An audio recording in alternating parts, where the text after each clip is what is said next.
Saudara ya, kenapa orang tua itu memberi nama bagus ya? Jadi kalau yang di sini belum punya anak ya, tolong kalau kasih nama anak itu cari di Alkitab. Tadi kita lagi di ruang hamba Tuhan, ada seorang ibu masuk ya, dia mau ketemu sama Pak Victor. Kenapa Bu mau ketemu? Anak saya mau dibaptis Pak, mau minta nama ya, minta namanya itu yang berarti ya anak berkat ya. Jadi kita percaya bahwa seorang ibu itu atau orang tua memberikan nama kepada anak itu sesuai dengan doa. Amin apa amin. Dan nama kita itu semua Tuhan yang sudah ya menggariskan. Dan nama itu doa, nama itu harapan. Dulu ada seorang tuh datang kepada saya, dia bilang gini, Bu, saya itu mau kerja di mana-mana ditolak semua Bu. Kenapa? Karena saya diberi nama sama orang tua saya prihatin. Ada di sini namanya prihatin. Biasa memang orang Jawa itu ya suka memberi nama sesuai dengan keadaan. Tapi yo mbok ojo dikei nama prihatin toh yo Bu. Ya, dulu ada orang di sini namanya Clara gitu ya. Saya bilang, namanya orang Jawa kok kayak orang bule ya, Clara. Bukan Bu, waktu itu saya dilahirkan dalam keadaan keloro-loro. Jadi dikei nama Kloro, bacanya Clara, tulisannya ya tapi itu keloro-loro. Ya mbok ojo toh. Saudara, di Alkitab ada seorang yang diberi nama juga tidak bagus. Makanya kalau kasih nama itu hati-hati.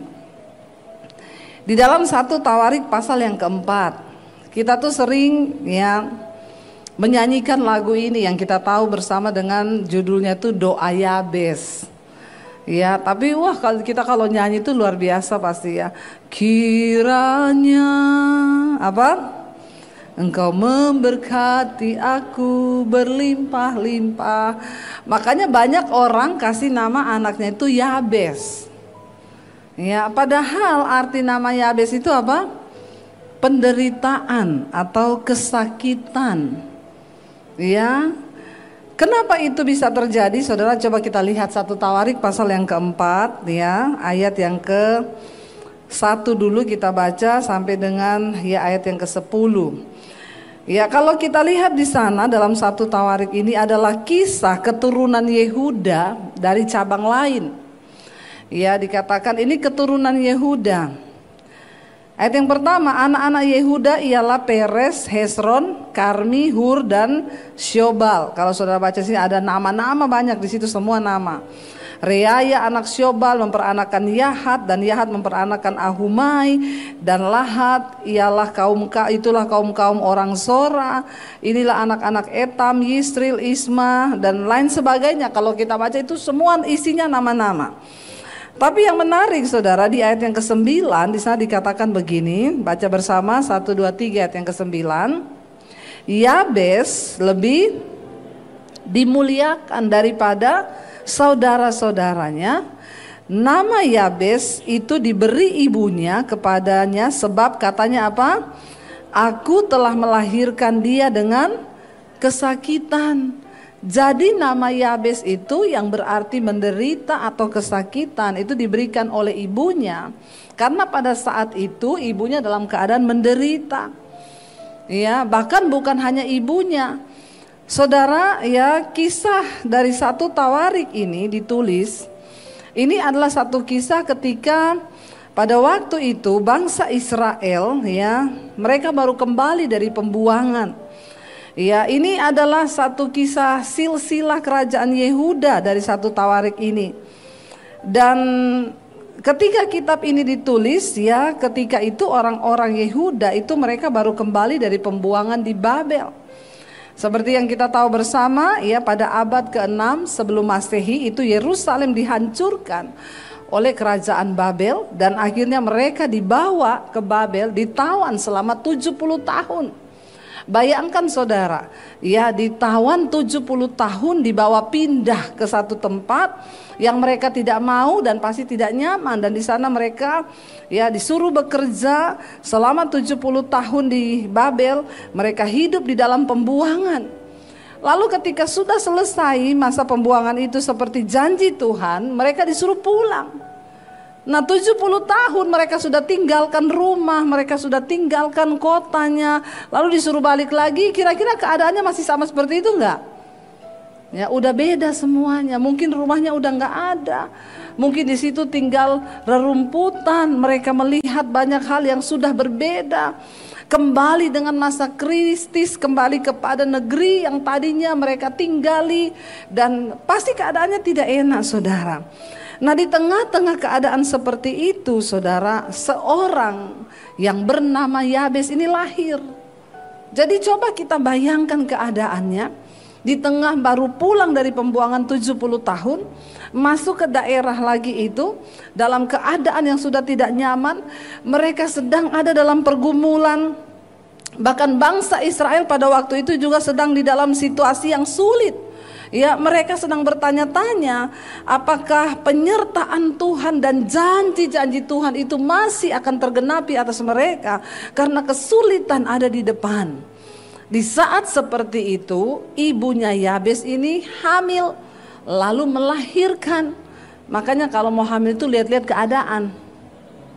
Amin Bapak Ibu. Jangan sembarang hamil saja. Ya, itu orang nanti waduh lagi dalam keadaan susah, akhirnya karena sukar. Saya takutnya lagi banyak utang, dikejar-kejar orang, anaknya lahir dinamain debt collector. Ya, jangan sampai begitu ya. Makanya perhatikanlah dengan seksama waktu-waktu yang ada. Nah di tengah keadaan yang sulit, mamanya ini hamil melahirkan anak, lalu diberi nama Yabes ya. Tadi dikatakan di sana yang artinya apa? Tadi dikatakan yang artinya aku telah melahirkan dia dengan kesakitan, di dalam penderitaan, saudara. Ayat yang berikutnya berkata Yabes akhirnya apa? Berseru kepada Tuhan. Dengar baik saudara, sekalipun mungkin orang tuamu memberi engkau nama yang tidak sesuai, atau keadaan memaksa kita melihat bahwa segala sesuatu tidak ada harapan lagi, atau mungkin orang berkata memang sudah nasib dari nenek moyangmu itu, kau itu dilahirkan miskin, jadi tidak mungkin lagi engkau bisa diberkati. Dengar baik-baik, sesuatu terjadi ketika Alkitab berkata dan mencatat Yabes apa? Berseru. Waktu dia berseru, ketika dia memalingkan imannya kepada Tuhan, ya, dia berseru kepada siapa dikatakan? Kepada Allah Israel. Hari ini, apakah engkau berseru kepada Tuhan? Engkau mengalami masalah, penderitaan, kepada siapa engkau berseru? Saya berseru sama mertua, Bu. Ya, bertobat. Jangan berseru kepada orang tua ketika engkau ada masalah. Jangan berseru kepada mertuamu. Jangan berseru kepada pendetamu. Datang sama Pak Victor, Pak saya ini gak punya uang Pak. Ya, tolong Bapak bantu saya lah, jatuh tempo ini Pak, besok 6 juta Pak. Ya, ada loh orang-orang begitu. Datang sama saya, Bu besok saya harus bayar 8 juta. Ibu bisa bantu gak? Tolong bayari Bu. Ya, banyak jemaat begitu. Saya sudah dikejar-kejar. Saya bilang saya juga dulu pernah dikejar-kejar. Tapi saya nggak datang sama manusia dan meminta uang. Saya duduk di kaki Tuhan, aku berseru kepada Tuhan. Kalau engkau berseru kepada manusia, manusia cuma bisa tolong engkau bulan ini aja. Tapi kalau Tuhan yang menolong, diselesaikan sampai ke akar-akarnya, katakan amin. Ya, nggak usah cari pendeta, nggak usah cari manusia, cari Tuhan. Iya, datang lagi Bu, saya mau berbagi Bu. Berbagi apa? Pergumulan. Enggak usah, saya sudah banyak sama saya pergumulan. Kasih sama yang butuh saja. Ya, enggak usah bagi-bagi pergumulan. Ya, pergumulan itu datang serahkan ke Tuhan, di kaki Tuhan, duduk curhat. Dalam keadaan yang pahit, Yabes mengerti bahwa nasibnya mungkin pahit. Dia diberi nama Yabes, itu pasti akan menjadi olok-olok. Mungkin dia dibully, karena artinya namanya itu penderitaan, penyakitan, kesakitan. Jadi saudara bisa bayangkan kalau ada anak kita dikasih nama penyakitan, di sekolah bilang, hei penyakitan, penyakitan. Enak gak saudara? Kemarin saya baca berita ada anak 4 SD bunuh diri loh saudara, karena dibully di sekolah. Ya, jadi Yabes itu secara manusia nasibnya, masa depannya sudah buram. Dipanggilnya aja penyakitan. Penyakit itu penyakit datang loh. Kan kasihan saudara. Tapi Tuhan bisa mengubah nasib ya menjadi sebuah rencana Tuhan yang indah. Waktu apa? Alkitab berkata, waktu Yabes berseru kepada Allahnya. Saudara, penting hari ini berserumu kepada siapa? Mari datang berseru kepada Tuhan. Jangan berseru kepada manusia. Tidak usah berseru ke saya. Saya ini HP saya penuh orang konseling. Ya, konselingnya juga saya selalu jawabnya apa? Cuma apa? Berdoa. Cari Tuhan. Kita ini tidak bisa bikin apa-apa. Pendeta juga nggak bisa bikin apa-apa. Tugas saya membawa jemaat itu datang bertemu dengan Tuhan. Tapi bukan bertemu saya. Makanya saudara jangan taruh imanmu kepada saya. Jangan taruh imanmu pada Pak Victor. Taruh imanmu kepada Tuhan. Tuhanlah yang sanggup menjawab. Tidak ada manusia hebat, nggak ada pendeta hebat. Yang ada itu Tuhan yang hebat. Dengan iman saudara yang hebat. Ya, dan akhirnya Yabes itu berseru. Dia nggak suruh titip doa. Ya titip ya, tolong serukan kepada Tuhan. Enak aja. Emang Tuhan pakai makelar? Pakai perantara? Datang sendiri. Engkau yang harus berseru kepada Tuhan. Dikatakan lalu Yabes berseru kepada Allah Israel. Katanya apa? Dia berdoa, dia meminta kepada Tuhan agar nasibnya diubahkan. Agar apa yang sudah dibuatkan kepada dirinya, yaitu penderitaan, kesakitan, itu diubah Tuhan. Dia bilang apa? Dia berkata kiranya engkau apa? Memberkati aku berlimpah-limpah dan memperluas daerahku, dan kiranya tanganmu menyertai aku dan melindungi aku daripada malapetaka, sehingga apa? Kesakitan tidak menimpa aku. Makanya dia berdoa supaya jangan ada kesakitan, karena memang arti namanya itu adalah kesakitan. Apa doanya di sini saudara? Dia berkata kepada Tuhan, kiranya engkau memberkati aku berlimpah-limpah. Menjadi orang kaya dan menjadi orang yang diberkati dua hal yang berbeda. Banyak orang kaya tapi tidak diberkati, ya. Banyak orang kaya tapi tidak diberkati. Banyak orang yang pas-pasan kelihatannya tapi diberkati. Apa tolak ukur antara diberkati dan kaya? Orang yang kaya mungkin dia punya banyak harta, tapi dia tidak diberkati. Jadi dia tidak diberi kuasa untuk menikmati. Karena kaya atau keberhasilan itu nggak bisa diukur dari berapa banyak yang kita miliki, tetapi dari berapa banyak yang dapat kita syukuri, dan itu bisa kita bagi untuk menjadi berkat bagi orang lain. Orang yang kaya belum tentu diberkati. Artinya apa? Walaupun dia punya banyak, dia belum tentu dapat menikmati banyak. Ya, seperti khotbah saya, penjaga villa sama yang punya villa. Ya, kemarin saya lihat pembangunan sekolah misi, saudara. Saya bersyukur Tuhan taruh itu di hati saya, sehingga sekolah misi, ya berkat jemaat di tempat ini juga ya, yang sudah memberi banyak hal saudara untuk rencana Tuhan boleh terjadi. Saya juga nggak tahu kenapa Tuhan pilih Semarang. Tadinya saya itu mau di Solo, ada di Karanganyar, tapi semuanya Tuhan belokkan. Ya, ketemu jemaat di tempat ini, Pak Agus memberikan tanahnya untuk kita pakai. Lalu ketemu Pak Iksanto yang membangunnya tanpa dibayar saudara, ya bahkan ikut nombokin.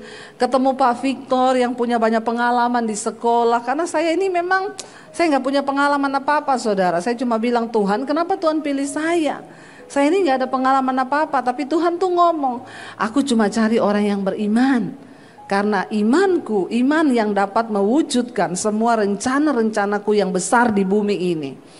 Ya, ketika kita punya iman, maka segala hal yang mustahil pun bisa terjadi. Jadi kemarin saya pergi lihat pembangunan sekolahnya sudah berjalan sejauh mana.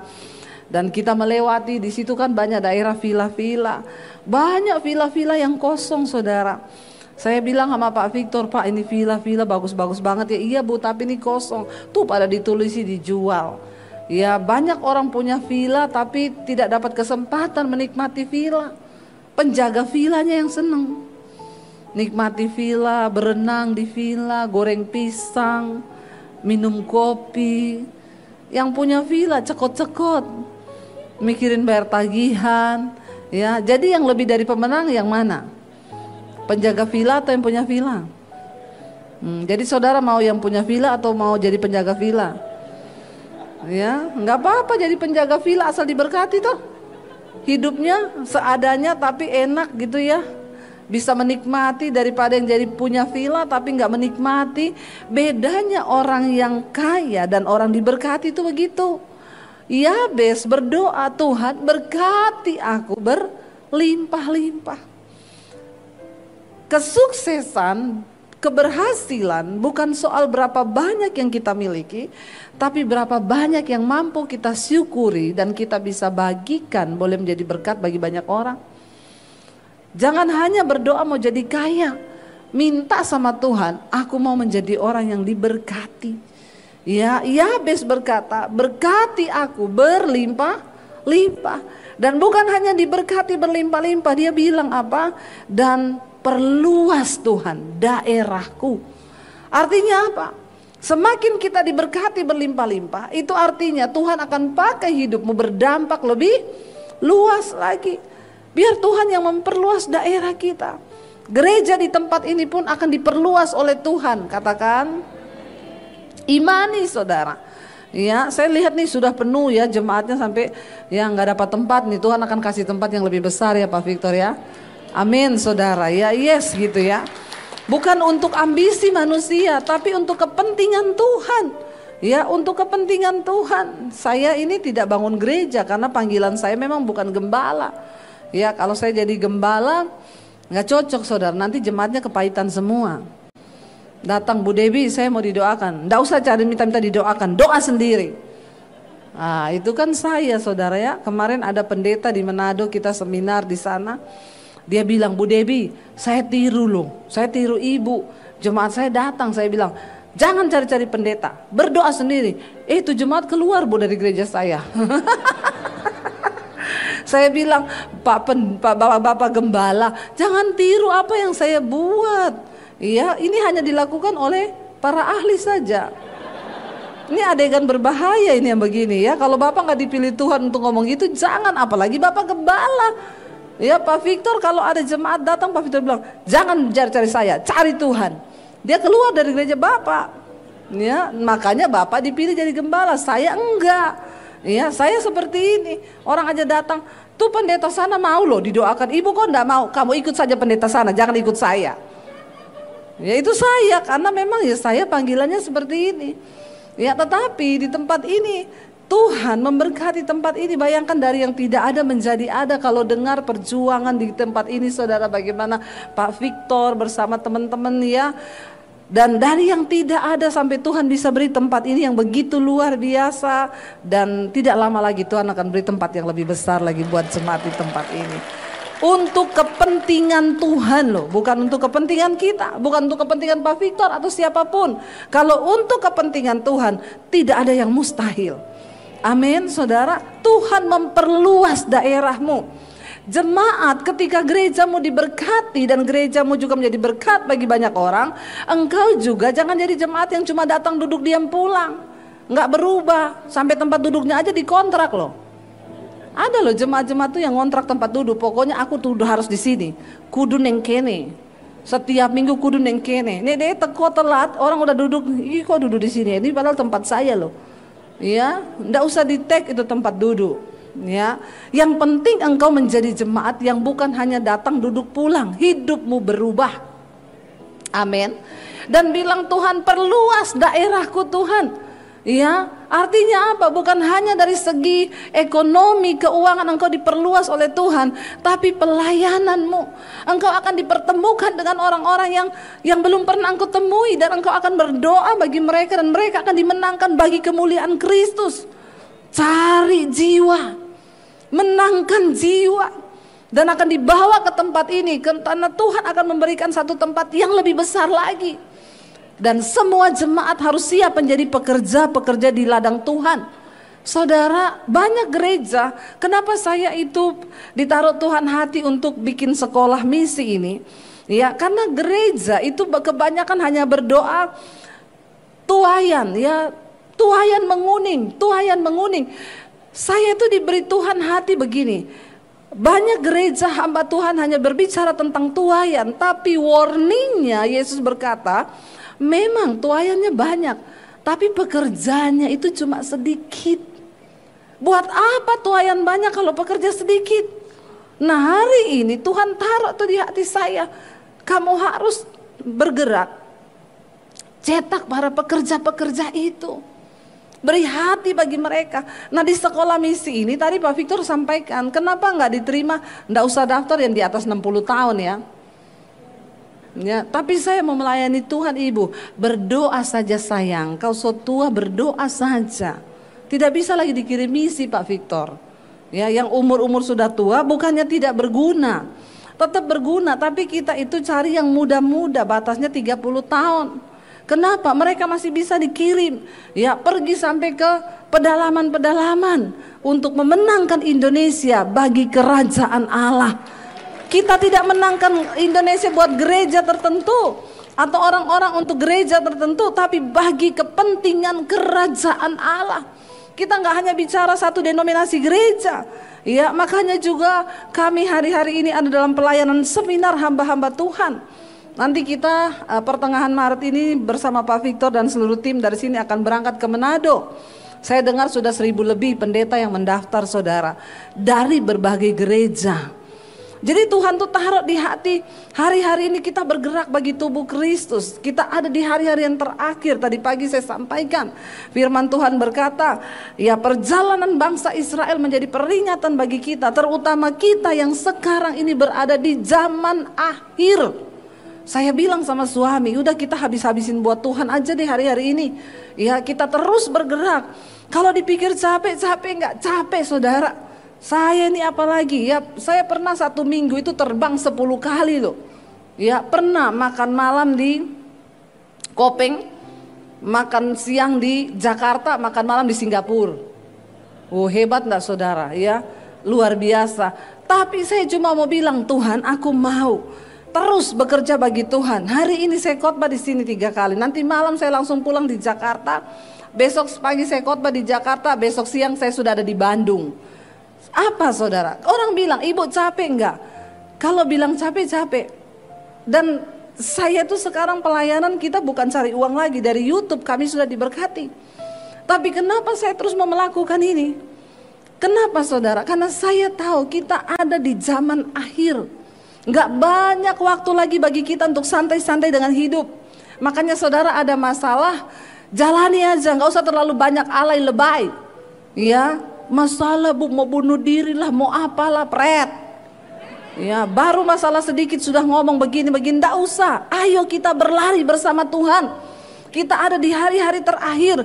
Tuhan, saya dengan suami tanpa lelah kami mau terus melayani Engkau. Apa yang kami bisa perbuat, kami mau perbuat. Ini adalah proyek Tuhan.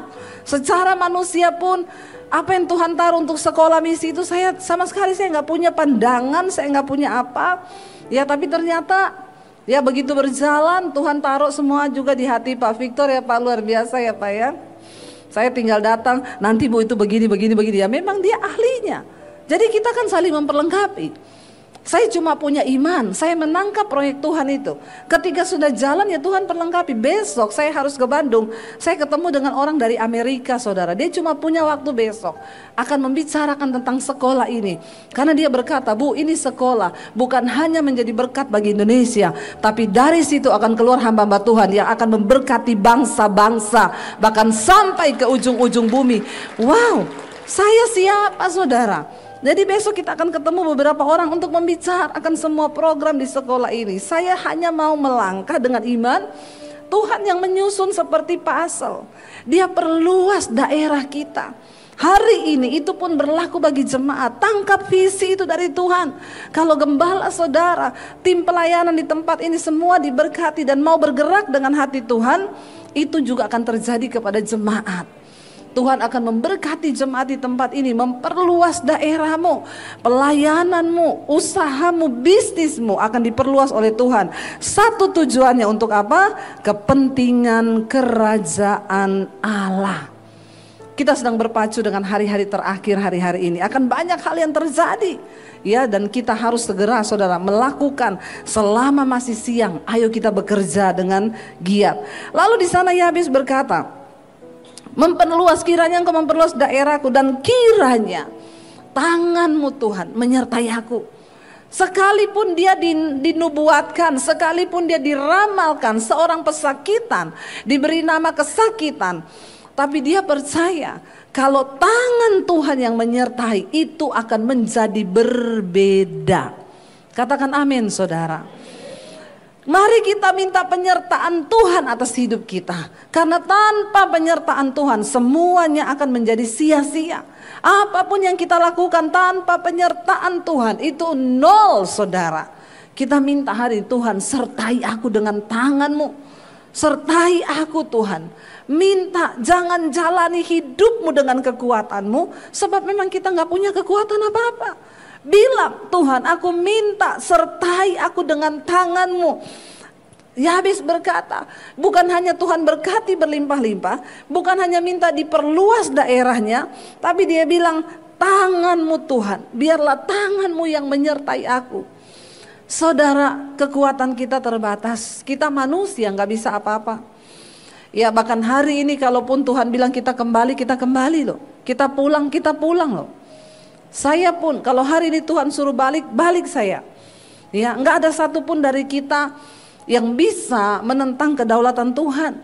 Tapi karena itulah jangan engkau sombong menjalani hidupmu dengan kekuatanmu sendiri. Katakan Tuhan, sertai kami dengan tanganmu. Biar tangan Tuhan yang menyertai kami, ya bukan dengan kekuatan kami. Artinya apa? Dia tahu benar kalau tangan Tuhan yang menyertai, maka tidak ada perkara yang mustahil. Mari kita jangan, tadi pagi saya sampaikan, jangan berputar seperti bangsa Israel.